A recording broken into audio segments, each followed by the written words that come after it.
Hello all welcome to our channel. So நீங்கள் already பார்த்துருந்துருப்பீங்க NICL அசிஸ்டண்ட்டுக்கான ஷார்ட் நோட்டீஸ் ரிலீஸ் பண்ணியிருந்திருக்காங்க.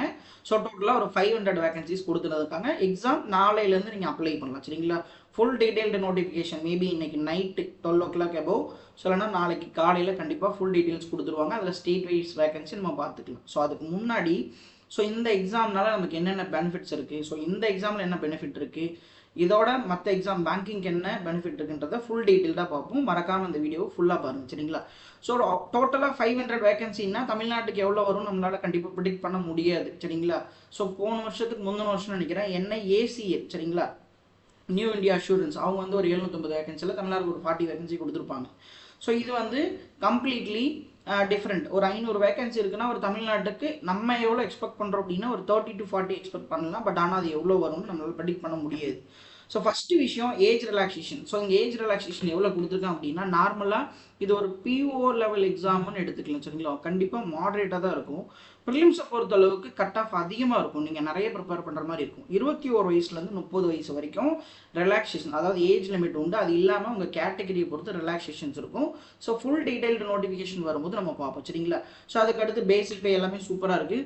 36,290 36,000 ஸோ உங்களோட பேசிக் பே இருக்கும். சரிங்களா? ஸோ இது ஒரு நல்ல ஜாப் தான். நெக்ஸ்ட்டு ஆன்லைன் ரெஜிஸ்ட்ரேஷன் எப்போ ஸ்டார்ட் ஆகுது? நாளைக்கு இது 18th ஜூலை 2026 7th ஆகஸ்ட் வரைக்கும் ஆன்லைன் அப்ளிகேஷன் இருக்கும். பட் ஆனால் அங்கே பாருங்களேன், அப்ளை பண்ண ஒரு 20 டேஸ்லேயே ப்ரிலிம்ஸ் எக்ஸாம் வந்துடுது. August 27 ப்ரிலிம்ஸும் மெயின்ஸ் October 13 கொடுத்துருக்காங்க. சரிங்களா? ஸோ இப்போ ஃபுல் டீட்டெயில்டாக நம்ம என்ன பார்ப்போம் அப்படின்னா எக்ஸாம் ஃபீஸ் ஃபஸ்ட்டு யாருக்கு அப்படின்னு பார்த்தீங்கன்னா SC and ST, PWD and ex army இவங்க எல்லாருக்கும் மேக்ஸிமம் எவ்வளோ இருக்கும் அப்படின்னா 100 rupees தான் இருக்கும். சரிங்களா? 100 ரூபா இருக்கும் மேக்ஸிமம் ஃபீ.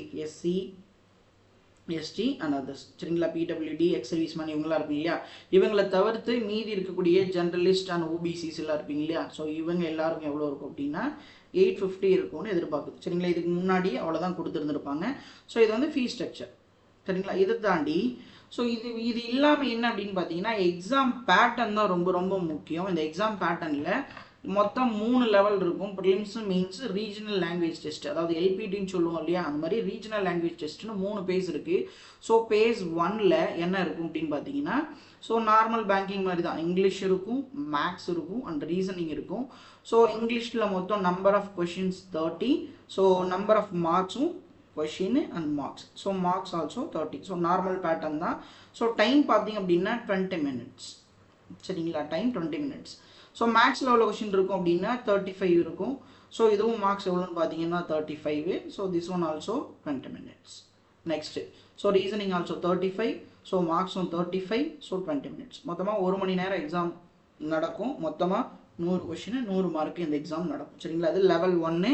இதுதான் எப்போ நடக்கும்னு சொல்லியிருக்காங்க, அடுத்த மாதம் ஜூலை 27. சரிங்களா? ஆகஸ்ட் 27 ப்ரிலிம்ஸ் கண்டிப்பாக நடந்துடும். சரிங்களா? ஸோ நெக்ஸ்ட் லெவல் 2 பேஸ் 2 எப்படி இருக்கும் அப்படின்னு பார்த்தீங்கன்னா பேஸ் 2 தான் உங்களுக்கு ரொம்ப ரொம்ப யூஸ்ஃபுல்லாக இருக்கும். சரிங்களா? ஏன் அப்படின்னு நான் சொல்கிறேன்.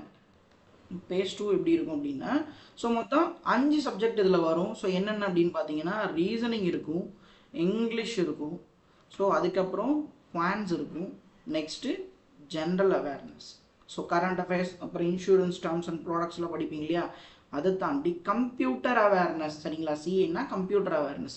ஸோ RRB POவை RRB படிக்கிறதுக்கு ஒரு நல்ல வாய்ப்பாக அந்த எக்ஸாம் அமையும். சரிங்களா? நீங்கள் RRB அப்போ மெயின்ஸ் கிட்ட வரும்போது தான் அந்த கம்ப்யூட்டர் புக்கை நம்ம எடுத்து படிக்கிறதுக்கு ஒரு வாய்ப்பு கொடுப்போம். சரிங்களா? ஏன் அது வரைக்கும் நம்ம கரண்ட் அஃபேர்ஸ் படிச்சுட்டு இருப்போம், இங்கிலீஷ் படிச்சுட்டு இருப்போம், ஆப்டியில் மெயின்ஸ் லெவல், ரீசனிங்கில் மெயின்ஸ் லெவல் பார்ப்போமே தவிர கரண்ட் அஃபேர்ஸ்க்கு இம்பார்ட்டன்ஸ் கொடுக்க மாட்டோம். ஸோ இந்த எக்ஸாம் கிளியர் ஆகுதோ ஆகலையோ ஃபுல் எஃபோர்ட் போட்டு படிச்சிங்க அப்படின்னா இது உங்களுக்கு எங்கே கேரி ஃபார்வர்ட் ஆகும் அப்படின்னா மற்ற பேங்க் எக்ஸாம்ஸ் எஸ்பெஷலி RRB எழுதுறவங்களுக்கு கண்டிப்பாக யூஸ் ஆகும். இதுதான் ஹிடன் சீக்ரெட். இதுதானா இதுக்கான இவ்வளோ தூரம் வீடியோ பார்த்தேன் அப்படின்னு சொல்லலாம். ஸோ இது உங்களுக்கு ஒரு யூஸ்ஃபுல்லான கண்டென்ட்டாக இருக்கும். ஒவ்வொரு செக்ஷனுக்கும் கொஷின்ஸ் எவ்வளோன்னு பார்த்தீங்க அப்படின்னா 40 கொஷின்ஸ். எல்லாத்துக்குமே 40 கொஷின்ஸ். மொத்தமாக 200 கொஷின் இருக்கும். 200 மார்க்ஸ் ஆல்சோ 40. எல்லாத்துக்கும் ஈச் 1 தான். சரிங்களா? So marks also same. But ஆனால் இதில் என்னென்னா டைமிங் மட்டும் கொஞ்சம் சேஞ்ச் ஆகும். ஸோ இதில் மெயின்ஸ் லெவல் நீங்கள் பேஸ் 2 அப்பியர் ஆகுறீங்க அப்படின்னா ஆப்டிடியூடை பொறுத்தளவுக்கு அரித்மெட்டிக்கில் பயங்கர ஸ்ட்ராங்காக இருக்கும். ஏன் ப்ரிலிம்ஸ்லேயே கட் ஆஃப் ரொம்ப ஹையாக தானே இருக்கும். ஸோ நம்ம ஆல்ரெடி நிறைய இன்சூரன்ஸ் எக்ஸாம்ஸ் பார்த்துருந்துருக்கோம். இதுக்கு முன்னாடி எழுதுனவங்களுடைய கட் ஆஃப் ப்ரீவியஸ் கட் ஆஃப்லாம் நீங்கள் கூகுள் சர்ச் பண்ணிங்கனாலே தெரிஞ்சிடும். கட் ஆஃப் அதிகமாக தான் இருக்கும், செக்ஷனல் கட் ஆஃபும் அதிகமாக தான் வச்சுருந்துருப்பாங்க. சரிங்களா? அப்போ நீங்கள் ஆப்டி ரீசனிங்லாம் ஃபுல்லாக ஸ்கோர் பண்ண தான் ட்ரை பண்ணணும். அரித்மெட்டிக் வந்து மோர் தென் 10 or 15 கூட இருக்கலாம். சரிங்களா? ஒரு 15 அரித்மெட்டிக் கூட கேட்கலாம். ஸோ அப்போ அரித்மெட்டிக்கில் ஸ்ட்ராங்காக இருந்தால் தான் உங்களால் குவான்டிட்டி 1 அண்ட் குவான்டிட்டி 2 போட முடியும். பட் ஆனால் இதுக்கான டைமிங் மட்டும் நான் சொல்லிடுறேன். ஸோ இந்த ரீசனிங்க்கான டைமிங் வந்து பார்த்தீங்க அப்படின்னா இதெல்லாம் மினிட்ஸில் 30 minutes. ஸோ அதுக்கப்புறம் இங்கிலீஷ்க்கும் 30 minutes. ஸோ நெக்ஸ்ட் ஆப்டிக்கும் 30 minutes. கிட்டத்தட்ட 90 நிமிஷம் ஆயிடுச்சு இல்லையா? ஸோ அப்போது general awareness and computer awareness ரெண்டுத்துக்கும் 15 நிமிஷம், மொத்தமாக 120 minutes. 2 மணி நேரம் எக்ஸாம் நடக்கும். ஸோ இதெல்லாம் அக்டோபர் 30 அக்டோபர் 30 அப்போ மெயின்ஸ் இருக்கும்னு சொல்லிட்டாங்க வச்சுக்கிட்டாங்க. சரிங்களா? அக்டோபர் 30, 2026 அக்டோபர் மாதம் கடைசி நாள். சரிங்களா? 30ஆம் தேதி, சரி 30வது நாள். சரிங்களா? 2026. ஸோ இப்போ மெயின்ஸ் இருக்கும். இதுக்கப்புறம் ரீஜனல் லாங்குவேஜ் டெஸ்ட் அது ரொம்ப ஈஸி தான். நீங்கள் லோக்கல் லாங்குவேஜ் உங்களுக்கு தெரிஞ்சிருக்கா, அதாவது நீங்கள் என்ன ஸ்டேட்டில் அப்பியர் ஆகுறீங்களோ ஸோ அந்த லோக்கல் லாங்குவேஜ் எல்பிடி கேள்விப்பட்டிருப்பீங்க இல்லையா? ஸோ நிறைய பேர் தெரியாமல் இருக்கும். அவங்க ஒரு பேசேஜ் மாதிரி கொடுப்பாங்க, ரீட் பண்ணணும், இல்லை ரைட் பண்ணி காமிக்கணும், அவ்வளோதான். ஸோ அது பேஸ் 3 ரொம்ப ஈஸி தான். சரிங்களா? பேஸ் 3 எப்படி இருக்கும் அப்படின்னா ரீஜனல் லாங்குவேஜ் டெஸ்ட் இருக்கும்.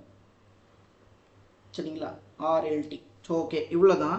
ஸோ எக்ஸாம் அப்ளை பண்ணுறது நாளைக்கு ஸ்டார்ட் ஆயிரும். எக்ஸாம் அப்ளை பண்ணுறதுக்கும் ஒரு நல்ல ஆப்பர்ச்சுனிட்டி. நீங்கள் கம்ப்யூட்டரு, கரண்ட் அஃபேர்ஸு ஸோ இது எல்லாமே முன்னாடியே ப்ராக்டிஸ் பண்ணி பார்த்துக்கலாம். நம்ம இவ்வளோ நாள் படிச்சிருக்கோம் இல்லையா? கிட்டத்தட்ட இந்த SBPO நோட்டிஃபிகேஷனுக்கு முன்னாடி தான் நம்ம படிக்க ஆரம்பிச்சிட்டோம். ஸோ மினிமமாக பார்த்தோம்னா அட்லீஸ்ட் நம்ம 2 மாதமாவது படிச்சிருக்கோம். இந்த 2 மாதம் நம்ம எவ்வளோ இம்ப்ரூவ் ஆகிருக்குன்றதுக்கு இந்த எக்ஸாம் ஒரு நல்ல எக்ஸாமாக அமையும். சரிங்களா? ஸோ மறக்காமல் எல்லாரும் அப்ளை பண்ணிடுங்க. ஃபுல் வீடியோ நம்ம நோட்டிஃபிகேஷன் வந்துச்சு அப்படின்னா இன்னும் டீட்டெயில்டாக போடுறேன். So thank you so much for வாட்சிங்.